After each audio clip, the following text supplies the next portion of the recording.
making sure that your overall caloric load is not too high for your goals, because as we know, calories do matter. So if you're trying to lose weight, you do need to be under a certain threshold of calories. You do have to be in a caloric deficit. And it's going to be harder if you're relying on plant foods to get most of your protein from that. So that's the way Yeah, I see it. But yeah. I think before we got on the call, I actually wrote down a small stat about leucine, which is a branched hmm chain amino acid. So you can get your daily allowance of leucine from 100 grams of steak, but yeah, you'd need 2 times the amount of tofu and 5 times the amount of beans to get exactly. that I'm same glad you looked amount. that up, because that was in my mind, but I couldn't remember the exact stat there. Yeah, Glad you looked yeah, that no, up. I know, and this is really crazy because I think that often we see these infographics like, "Oh, you can just get all your protein from broccoli, it's fine." Yeah, And it's one thing that people miss out, don't focus on is that it's just the quantity, like the quantity of plant-based foods that you have to eat yeah, is just so much bigger, and then the bioavailability is also very different. So right. with beans, we have the issue with anti-nutrients, Yeah, phytates. A lot of people find them really inflammatory. They have gas and bloating, yeah. and I cannot eat beans anymore. Like, I don't know if I ever really could, but it's just so yeah, uncomfortable. Like, anyway. yeah. Yep. And of course, there's also the Weston A. Price angle of like how to properly prepare your beans Yeah. and grains, and you need to Hard soak work. them. You need to maybe even sprout. Yeah.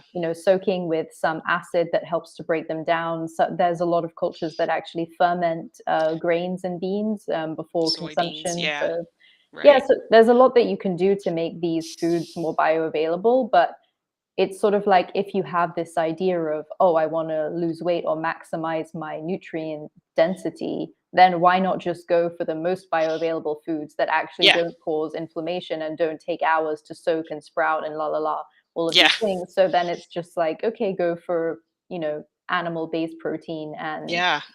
organ meats is a great one Yeah. for, It so just makes it so much more simple. Like, instead of having to think about all these things, like, okay, how much of this type of bean, how much tofu, how much lentils, whatever would combine to give me enough protein for the day. You're having to think through all of that. You're having to think through how to prepare them so they don't irritate your gut.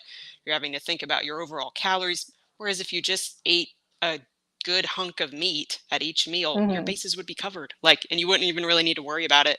yeah. It's just a lot easier. Mhm, And when you mentioned leucine, that reminded me. I mean, the reason why it's so important to get a certain amount of leucine per meal, I'm trying to remember. I feel like it's two point something grams per day or so of mhm, leucine. But there's a certain threshold where if you're not getting enough leucine, and leucine is one of those amino acids that we need from protein, mhm, it's specifically associated with muscle protein synthesis, so both repairing and building new muscle tissue. That is super important, especially when you're trying to lose weight, because what so often happens, I think probably more often than not these days, is that people will lose a lot of weight and they feel like they did a really good thing. And it probably does have some positive benefits. But if they are not paying attention to protein, and especially leucine, probably a lot of the weight that they lost was lean mass. A mhm, lot of fat too, but also lean mass. So mhm, muscle tissue, maybe even bone, something like that. And so it's really important. That's another thing that I'm going to emphasize in my weight loss course, is that we want the right kind of weight loss. We don't mhm, just want to reduce the number on the scale by any means necessary, because that's not necessarily the healthiest way to do it. We mhm, want to make sure we're keeping or even building new muscle tissue, maybe mhm. even bone, remineralizing bone and so forth, and making sure that most of the weight we're losing is from fat, not from muscle. So Mhm. anyway, Yeah, and I know that there's also, different ways to measure that. So things like checking if your pants are tighter or looser, yeah. seeing, taking pictures, like there are a lot of hmm ways beyond just the scale to figure out how your body's doing. Yeah, I'm planning in my course, in the first week of the course, to have people kind of document their starting point. And so I'll have a couple different ways that people can do it. They could do all of the ways and get a lot of data, or if they're not really comfortable with some of the ways, or they don't have money for them, they can just do the basics to just get a feel for where they are and Mhm, compare at the end of the course. But the things I'm going to have people do, especially at during week one of the course, is like you said, take some progress pictures. That's free. Some people feel uncomfortable doing it, but you don't have to show them to anybody. Mhm. So, um, of course, body weight, because it's a good reference point to know what the number on the scale is. But then I'm also going to have people figure out their estimated body fat percentage so that we can know what percentage of their body weight is fat and what percentage is lean tissue. Because again, we want to see the fat content going down, but the lean tissue staying the same. Um, and then Mhm. we'll have an option too. If people have the funds and they want to go this route, they could get a DEXA scan, and that would be a lot more accurate way of measuring their body fat. And it would also give them other information like bone density and things like that. It's a pretty valuable thing to have done. Mhm. Um, but I'm not going to require that anybody do that. I'm just going to have them do Mhm. what they can. Tight Yeah. pants test is another good one. Mhm. Yeah. Yep. And there's also, figuring out this thing of where the fat is stored, which that Yeah. test will do. Like, is it stored Right. around the organs? Is it, Yeah. because actually there is kind of, fat stored in different areas means different things about your Mm. metabolism. And generally, women store fat in different places, but storing fat like around the thighs, for example, is less bad than storing a lot of like belly fat for men, for example. Yeah. It's like a red flag. So Right. it's also focusing on where the fat is stored. Right. But yeah, one interesting thing relating to what you're saying, I was thinking about is a lot of people have this preconception that they just need to do hours of cardio in order to lose weight. And according to just the basics of our physiology, this just isn't true, and often it has the opposite effect. Yeah. So yeah, there are some much better ways to burn fat. Things like staying in zone 2 Hmm. exercise, which is at 60-70% of our maximum Yeah. heart rate. And this is a kind of zone of exercise that actually is proven to burn fat and increase mitochondrial health. And Yeah. whereas when we're doing cardio, we're actually not getting into that fat burning state. So it We're could kind be of more. always above it. Yeah. Yeah, exactly, Yeah. always above it. So it could even be better for people just to go for long walks rather Yeah. than going on the treadmill for half an hour a day. So. Yeah. Or at least if they're going on the treadmill and running, I mean, the thing that drives me crazy with running is that when you see people doing it, they're obviously really exerting themselves a lot. And Mhm, they think they need to do that to burn the calories. Um, but like you said, there's so many issues with that. And the way I typically see, I believe cardio is important, especially the zone two, like you mentioned. mhm, Maybe some occasional high intensity stuff, but not drawn out for hours like most people do it. Just short bursts of high intensity intervals to kind of get your heart up to its max and then go back down, but not keeping it up there mhm. for 30 plus minutes, Yeah, yeah. because that's so stressful on the body. Um, but what I really would love to focus on and get people doing in a weight loss course is to start strength training if they haven't done that yet. If they are strength training, to keep doing it and to keep progressively um, getting better and better, adding more strength, adding more muscle, adding more joint space and joint capacity. And then, like you said, walking a lot, just and getting their overall step count up, their general movement, sitting on the floor more, just kind of like Mhm, doing more chores around the house. And the good news is that as you're losing weight and also improving all the other pillars of health, you're going to start naturally wanting to do those things more. mm, You're going to mhm, want to get off the couch. There's like a little alarm bell in my mind. When I've been on the couch too long, I just start to feel fidgety, like I need to get up, mm, I need to move. Those kinds of things are good. They're inbuilt mechanisms in your brain to kind of get you up and moving and get your metabolic rate up. Um, and that will mm, start to come back the better you feel, the better you're sleeping, the better you're nourishing yourself. So mhm. that's good news. Yeah, and I think what a lot of people don't know is that when you have more muscle, you burn more calories at a resting Yeah. rate. So Yeah. it's not just about restricting calories so that you can be in a deficit. It's about kickstarting your metabolism so that when you're resting, when you're sitting, like every moment of the day, you're actually burning calories more and metabolizing better. So Yeah. this is Muscle is another. not just for bodybuilders. That's what I always Yeah. tell people. It's like you've got to care about your muscle. I don't care if you're my 50-year-old mom. It's Yeah. like you got to care about muscle. And it's a shame that most people associate building muscle as just something that people like bodybuilders do, you know, Mhm. because it's something we should all be concerned about. Like you said, it raises our metabolic rate. It also helps our blood glucose management because the more muscle we have, theoretically, the bigger, like, it's like a sponge for glucose. So whatever you're taking in, there's more places to put it and store it in active, healthy muscle. Mhm. And so most people don't think about muscle that way. They think about Mhm. it more of an aesthetic Aesthetic, thing. yeah. Yeah, but it's so functional and so crucial to our health. But Yeah.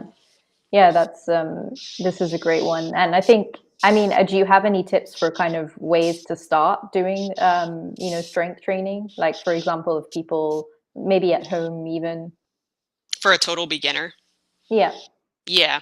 Basically, if you're a total beginner, you could pretty much do just about anything, like a weight bearing activity, and you're going to increase your strength because newbie gains are real. Pretty much when you're at the beginning of any exercise program, you're going to make progress really fast. And that's really encouraging because it might feel really hard at the beginning, but once you kind of get a routine going, um, then it starts to feel easier. You're noticing that, hey, my strength is increasing like from workout to workout.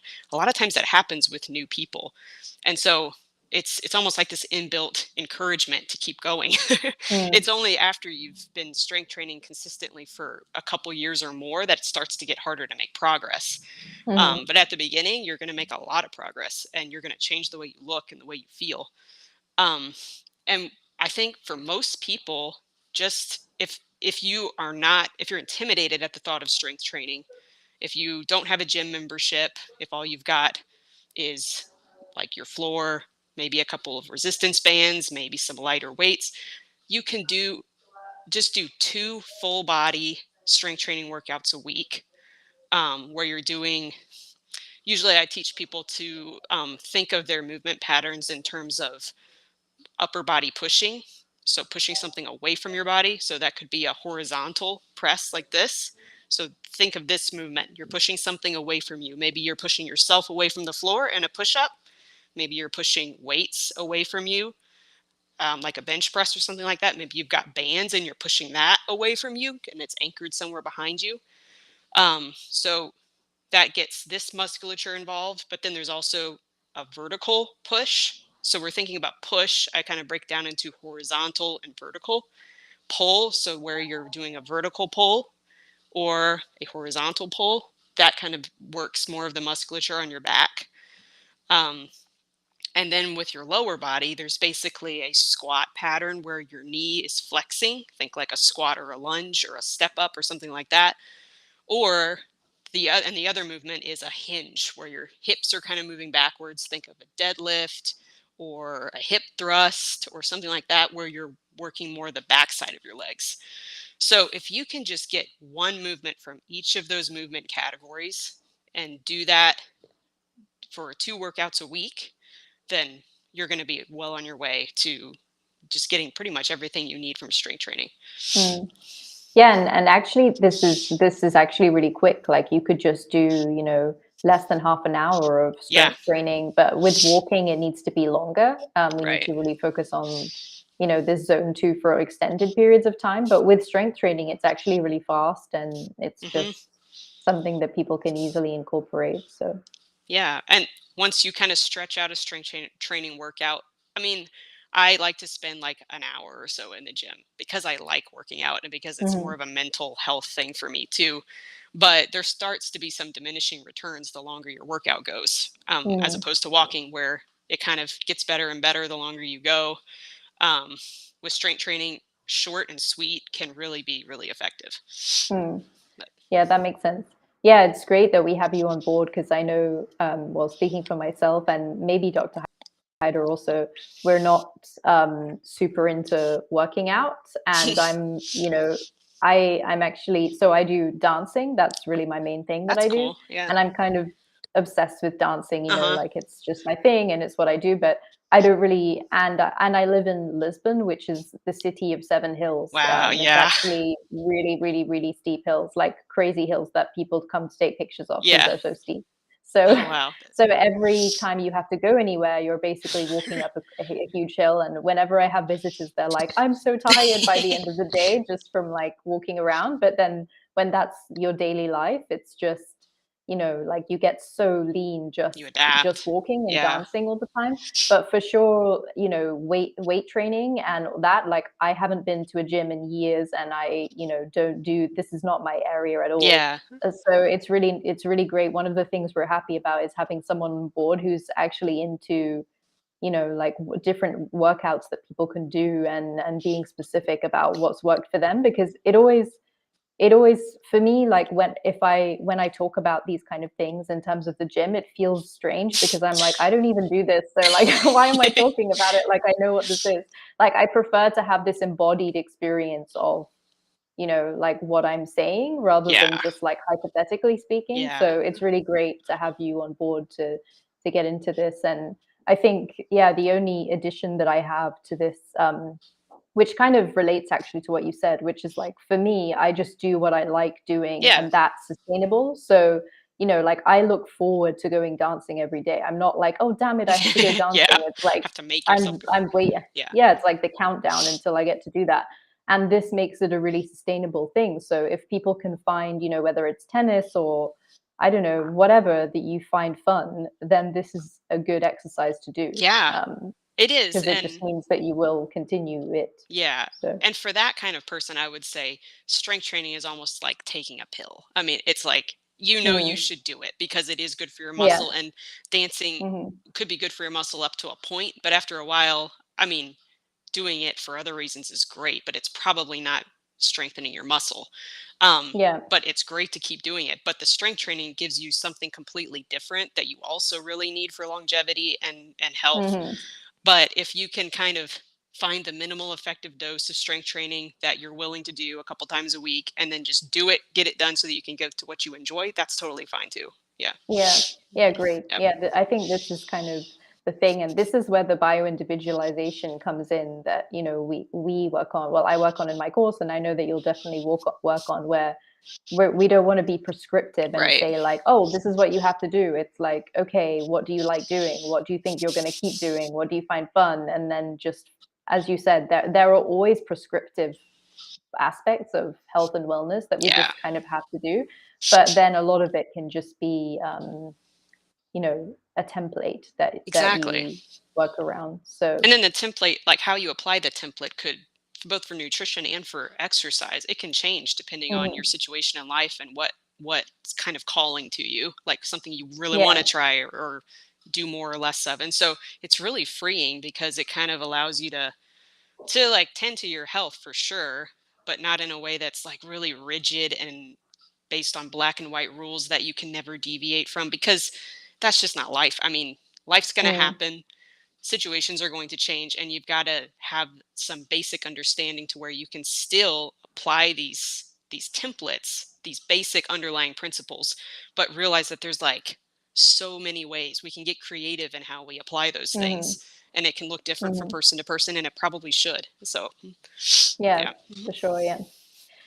Yeah, so one thing I was actually reading about today, which I know we're going to work on the course, is continuous blood sugar monitors, and I think that we're going to find a way to integrate them into the course. But one interesting thing that I was reading about is how the same foods um, eaten during the week can have a different effect on the weekend, Oh, in huh. terms of blood glucose. And this is because on the weekend we're more Yeah. relaxed, and then when we eat whatever it is, a sweet potato or whatever, it has less of an effect. Interesting. And yeah, it's interesting to see how much cortisol actually affects blood sugar regulation. Yeah. And I noticed this a lot. I'm sure you've heard when people say like, "Oh, I went to Italy and I could eat pizza and ice cream and I felt totally Yep. fine and everything was good." And a lot of people, I think, overemphasize that the food is higher quality in Europe, which to some extent it is, but not really. You can get high and low quality produce in the US and in Europe. Yeah. And I think that this is much more attributed to just people are relaxed, they're on holiday, they're not stressing out, and therefore these things just have less of an effect on you, Huh, whether that's it's interesting. inflammation or, in this case, it's the blood sugar monitor and seeing how something spikes your cortisol. So Well, and in Europe too, if someone's traveling, they are most likely walking more, I would imagine, yeah. which can also really Mhm. help with blood glucose management, just keeping stable levels. Going for a 10-minute walk after Mhm. meals is a really good way to lower your blood sugar response to that meal. So that's another facet too. Mhm. But Yeah.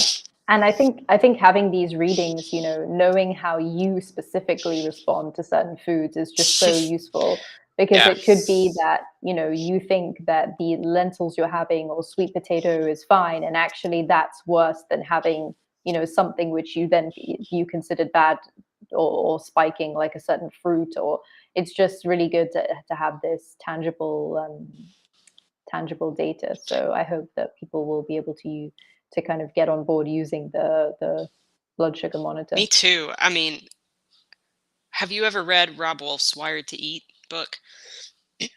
I know of it, but I haven't read it. Well, No. it's really, I think you would like it. But Yeah. he makes this point too, where there was a study, I can't remember when it was done or what it was called. I feel like it was something like personalized nutrition or something like that. Um, I wish I had a better memory for names of studies, but I do not. But basically, they gave the same food to 10 different people and they got 10 different blood sugar responses to the same food. And for some Mhm. people, it's quite possible. I mean, it sounds crazy, but it's quite possible that you might have a better blood sugar response to, say, a cookie than to a banana. And that just Mhm. is mind blowing because most people are used to thinking of cookies bad, bananas good. Like, like objectively, full stop, like good, bad. And so that's why I said, instead of thinking about good and bad foods, think about the foods that are good for you and the foods that are bad for you, because it's different. I mean, it just is Mhm. different. And there's a lot of different things that go into considering what foods are going to be the cornerstone of our diet. And basically, I mean, including just a majority of the foods that you have a good blood sugar response to is going to make you feel so much better, especially as you're trying to lose weight. It's going to keep your blood sugar stable throughout the day so that you're not having big spikes and then crashes and then spikes and then crashes. I mean, that's part of why people feel the need to snack throughout the day, because of these Mhm. huge blood sugar swings. It's a big stressor too. I mean, like you mentioned, it's just a huge stressor. I actually, since I didn't sleep very well last night, I'm eating a lot fewer carbs today than I normally would, because I know I can just feel by now my heart starts pounding after having even Mhm. just like a potato or something like that. um, Mhm. and you just feel jittery. I mean, you start to kind of associate, okay, when I feel this way after eating, it's a blood sugar thing. And so you kind of think Mhm. about, okay, what was the most likely culprit in the last meal that I ate, so that you can kind of scale back next time you have that food. But yeah. Yeah.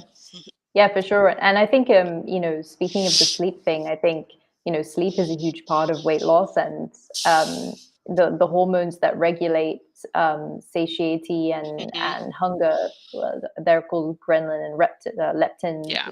for people who might not have heard of them. But yeah, basically they are hormones which say I'm full or I'm hungry, and Yeah. they become dysregulated when we don't sleep. So, for example, imagine your body doesn't have a chance to basically control and regulate how high or low these hormones are. So the hormone that tells your body, "Oh, I'm hungry," is actually really high in because you haven't slept enough, so it hasn't been depleted. Hmm. Or the other way around, in terms of the leptin, that the hormone that says, "Oh, I should be really hungry." If that's left over in your body the next day because you've only slept 4 hours, then there's this false sense of being told that you're hungry, Yeah. in the absence of true hunger. It's just a tiredness hunger. Yeah.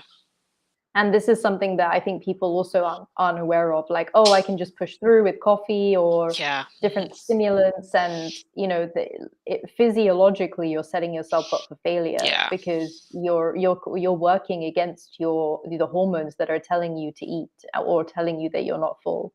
Yeah. So this is why sleep is just so important. Yeah, it's foundational for sure. Yeah. Yeah, and I think I mean I'm not sure what I haven't looked at the statistics on sleep in a while, but whenever I do, I'm really It's shocked depressing. at Yeah. yeah, how little sleep people are getting. Mhm. I really don't know how they manage. I mean, for Me me, I neither. notice such a big difference. Mhm. Even, like 8 compared to 9 hours, it's Yeah. like I'm not doing so well on that. Yeah. So, Yeah, yeah. totally agree. Last night I slept probably 4 hours. I usually sleep 8 to 9, and it's like, "Oh my Mhm. goodness." I don't Oh, know how wow. people function. Like I really don't know how. Yeah. It's again, it's like when you know what good feels like, what it feels like to sleep Mm. good, it makes a big difference when you aren't sleeping as well. And the things that keep us from sleeping well aren't always in our control. A lot of the things that you do to improve your sleep are pretty indirect. That's why Mhm. we're going to talk in the course about stress management, because that's a huge one. Mhm. Just being able to get your brain to shut off at night, to be at Mhm. peace.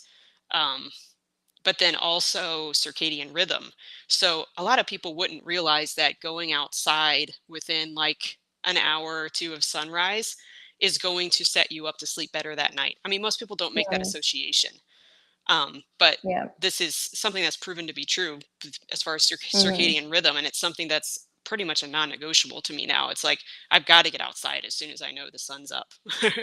It's almost Yeah. like something you crave after a while, but Yeah, I always try to use this rule of thumb, which I don't do myself, but which is sun before screens, there, because yeah. it's just getting exposed to actual light Hmm. before blue light is really, if you can do that. Um, and I mean, ideally, being awake for the sunrise and watching the sunset, even these processes Hmm. help our body tell our body, okay, it's time to be awake and it's time to be asleep. And So even if you can't do those things every day, it's just like anything. If you do something imperfectly, it's better than not doing it at all. yeah, So yeah.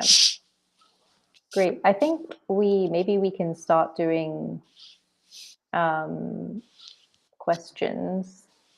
So someone asked, will this new program be based on prescription medications? at the moment, we are not sure. I know that the med team is considering whether or not we're going to include a medication option for people. So I think that's to be determined. It Hmm. could be a possibility, but we really want to emphasize that losing weight, to set yourself up for success, even if you are taking a medication, these lifestyle factors need to be in place, or else you're not going to Hmm. get as good of a results. So that's something to keep in mind. But stay tuned for more updates on that as to whether that will be offered. That's my understanding anyway. Yeah. Yeah, and I think I mean this is something that I experience a lot with the long COVID program, which is people just saying, "Oh, what supplements can I take to get over long Right. COVID?" Or like, and unfortunately, this doesn't exist. That's why healthcare is so complicated because it's not an input outputs type of situation. Right. It's more that one input has, we just talked about the light thing, just exposing yourself to actual sunlight as opposed to blue light Hmm. will affect the circadian rhythm. It affects your hormones. It affects, how your skin makes vitamin D. Yeah. There's just one input and then a million outputs that you can't even fathom or imagine or will probably never even know through, what we know about the body is really limited. So I just think that this is either overwhelming for people or liberating. Yeah. um, For it's sure. overwhelming in that you can't control anything, but it's liberating in the sense that control is an illusion anyway. So if you Exactly. can embody that, you'll do better in life in general, um, Yeah. beyond just And it'll help your sleep too. physically. I think a lot of Yeah, times when I don't sleep well, it's because I'm trying too hard to control something, and like you said, releasing that is the way to get yeah. peace. especially when we think, oh, I need to be up in X amount of hours, I Yeah. need to fall asleep now, and then it never works. Yep. So, It just makes it worse. But yeah. So another question, will we communicate via Push Health with Dr. Haider and the team? How will this program be run?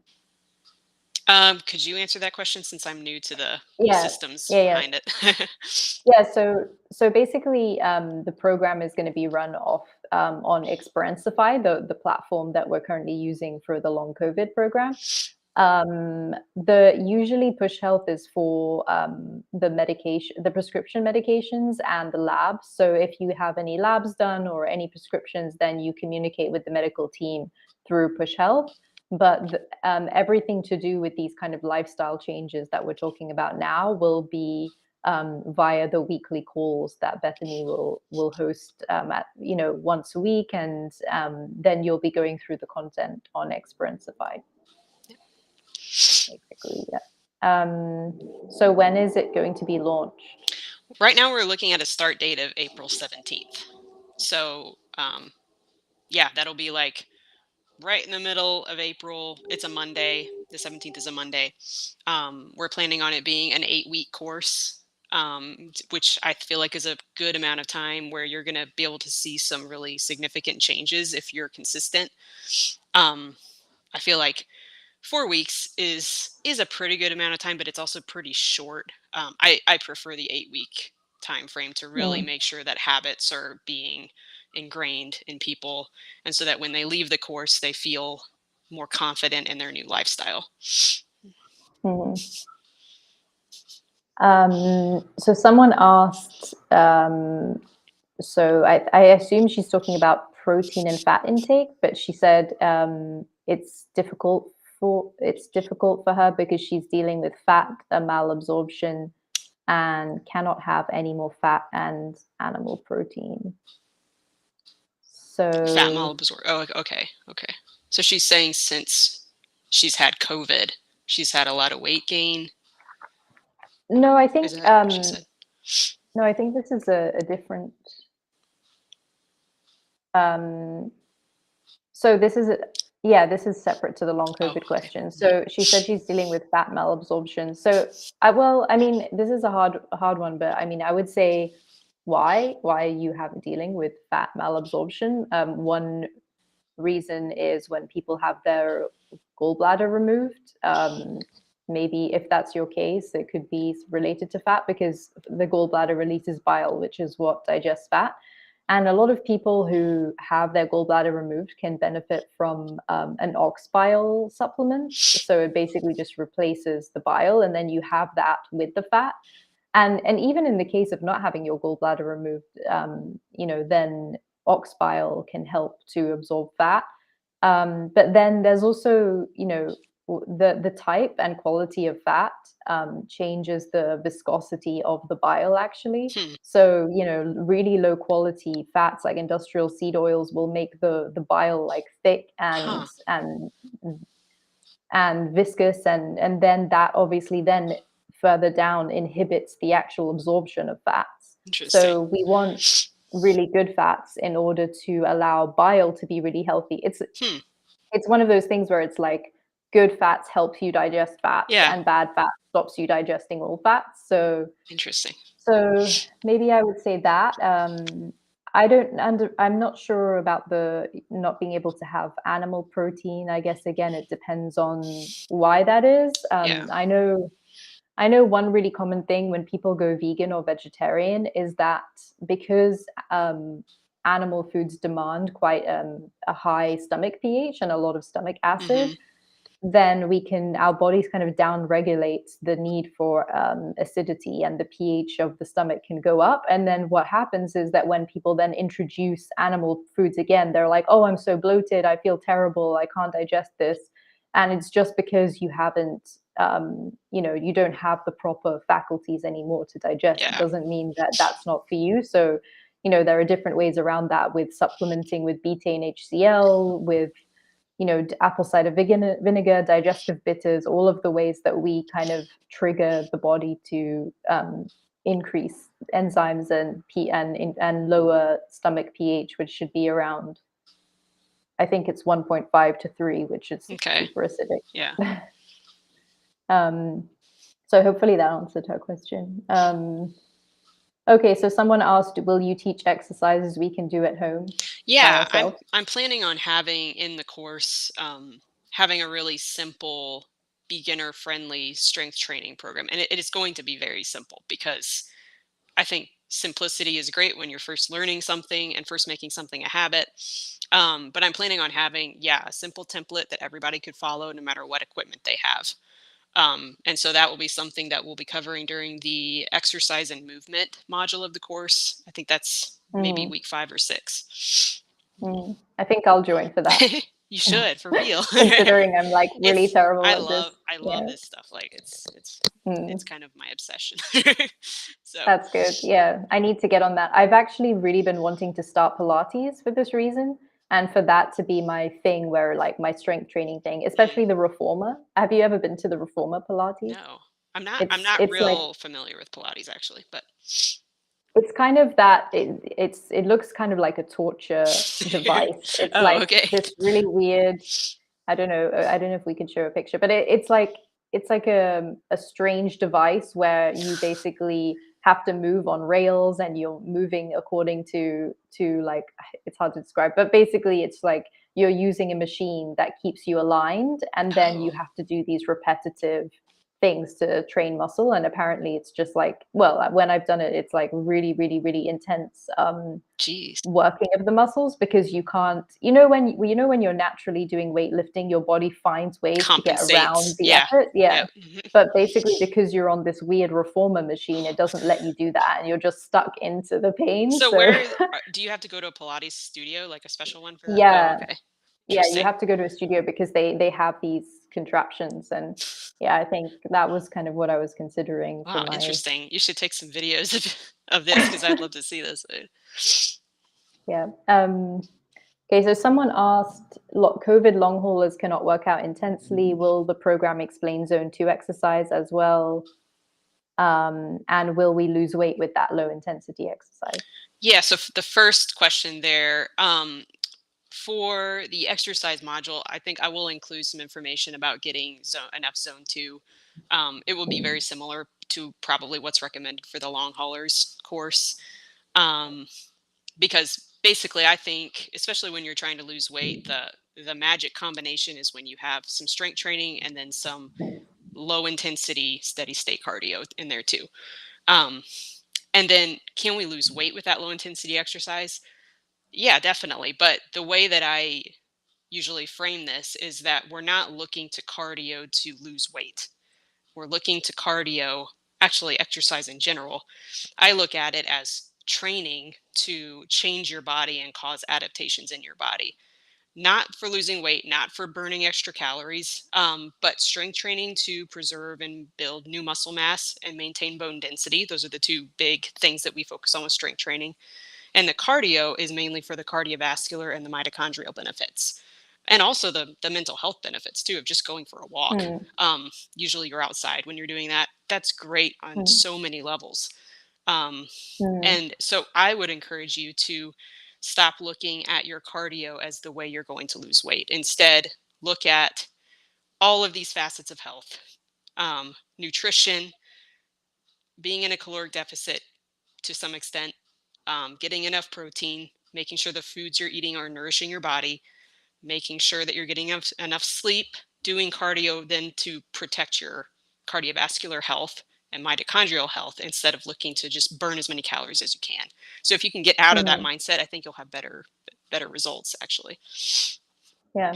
Yeah, and as we spoke about at the beginning, zone 2 is actually one of the best fat burning modes to Right. be in, which I think is misunderstood. People just kind of think like, "Oh, I'm not making enough effort. I must not be burning fat." But that's not the case.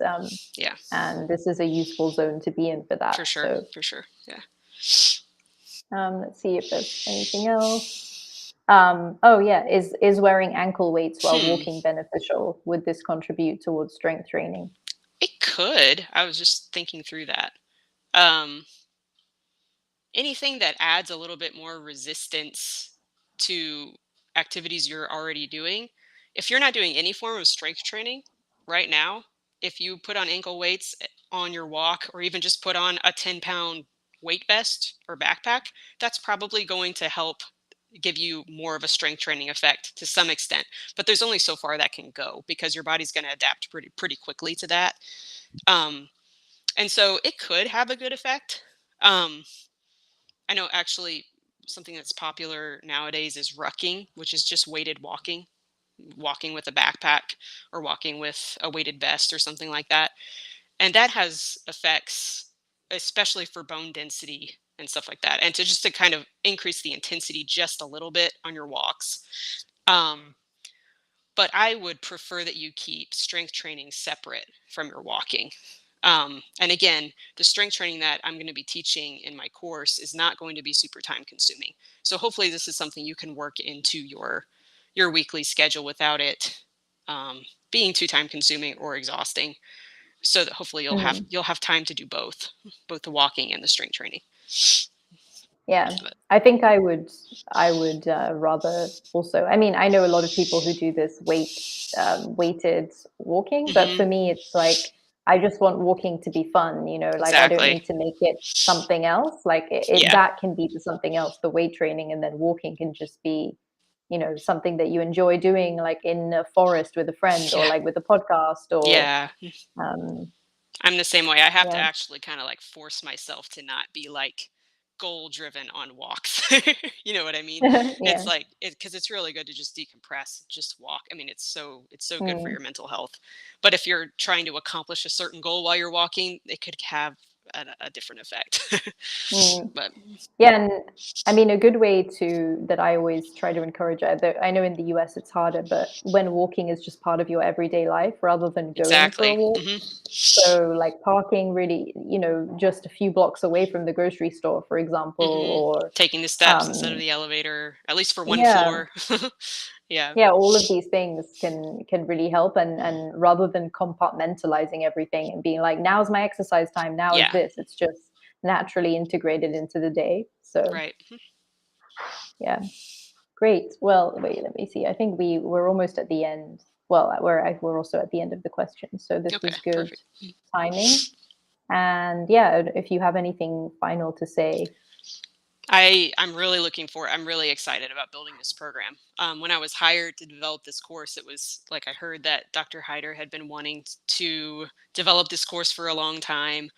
And at first, to be honest, I was thinking weight loss because a lot of times the weight loss approach that most people take is the like aggressively cutting calories and like Mhm. like weighing yourself obsessively every day. I just didn't want to be a part of that. But the more I thought of it, the more I thought this is such a great opportunity to Mm, take a problem that you have, which is being overweight, and use that as a catalyst to improve your overall health for the rest of your life.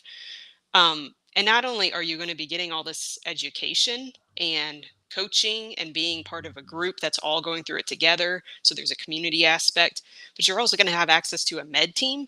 And so if you want to get lab work done, you're going to have doctors right there who are ready to help you interpret that blood work and give you specific steps that you need to take so that you're going to be able, if you take advantage of all the things that are offered in this course, you're going to take huge steps forward. um, mm, and Dr. Hyder and I were also talking about the fact that we would really hope that this course is so beneficial to people and so like rich in content and education that people could take it over and over again, just to kind of like instill these different pillars of health into their lifestyles before kind of going out on their own, not to continually be yo-yo dieting. This is like the opposite of that. mm. We're slowly building momentum. We're making everything work better. And then the longer you stick with it, it's like compounding benefits. Yeah. So, yeah. Yeah, a few people have taken the long COVID course over a couple of Hmm. times, and it's Yeah, I'm been sure that's not really. something that just goes away after 8 weeks. It's, Yeah. yeah. Well, also, I mean, the courses have a lot of information, and Yeah, I it's a mean, lot. we could probably even do a whole live just on like how to approach the course, because I think you Hmm. can easily get overwhelmed and feel like, oh, unless I'm doing every single thing in every module, I won't get better, and this is not Yeah. the case. It's just Actually, the people who have done the best on my long COVID course, they just chose like three things to do. Like they just chose intermittent fasting, cold plunging, earthing. Okay, that's it. I'm just doing Yeah. those three things. And they got, from 50 to 90% better Yeah. because they were really committed to those things every day. And Hmm. it's better to do that than to do a little bit of something on one day and then a little bit on another and a little bit on another and then just be like, oh, nothing's working for me. Yeah. The thing is really to choose the things that are sustainable and actually stick to them. So Right. great. Okay, well, it's been really great to speak with you, and Yeah. Same to yeah, you. I'm excited for the program, and hopefully we'll get to do more of these. Yeah, for sure. Looking forward to the next one. Okay, thanks everyone. Bye bye. Thanks. Bye.